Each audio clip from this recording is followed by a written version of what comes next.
Husband আবদার করলো ভাজা পুলি পিঠা খাবে, আমিও শুরু করে দিলাম ভাজা পুলি পিঠা বানানোর প্রস্তুতি। এই যে আমি নারকেলটা কেটে নিচ্ছি, নারকেল দিয়েই পিঠার পুরটা রেডি করব। বাজারে যেহেতু ছোলা নারকেল পাইনি, তাই আমাকে খোসা সহ নারকেলটা এনেই বাসায় এনে ছুলতে হয়েছে।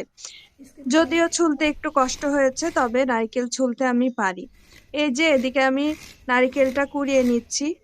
শীতকাল শুরু, পিঠাপুলি খাওয়ারও শুরু। শীতকালে পিঠাপুলি খেতে ভালোই লাগে। আর পিঠাপুলি খাওয়ার থেকে বানাতে এবং সবাইকে খাওয়াতে আমার খুবই ভালো লাগে। এখানে আমি নারিকেল, খেজুরের পাটালি কেটে নিয়েছি, আর এলাচ তেজপাতা দিয়ে আমি পুরটা বানিয়ে নেব।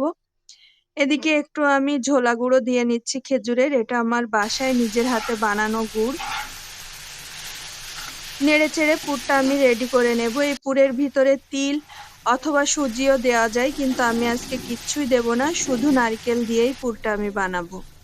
এই যে আমার পুরটা রেডি হয়ে গিয়েছে, আর এদিকে আমি গমের ময়দা দিয়েই পিঠাটা বানাবো। যদিও চাউলের গুঁড়া দিয়ে পিঠা বানানো যায়, তবে ভাজা পুলিটা আমি গমের ময়দা দিয়েই বানাই, কারণ চাউলের গুঁড়া দিয়ে বানালে বেশি সময় পরে শক্ত হয়ে যায়, আর গমের ময়দা দিয়ে বানালে পিঠাটা নরম থাকে।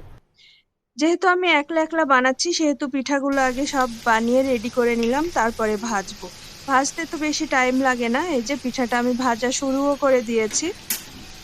এই তো সবগুলো পিঠা আমি একে একে ভেজে নেব।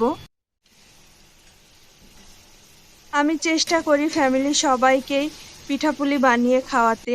যদিও অনেক ধরনের কিছু বানাতে পারি না, তবে যেটুকু পারি সেটুকুই আমি চেষ্টা করি সবাইকে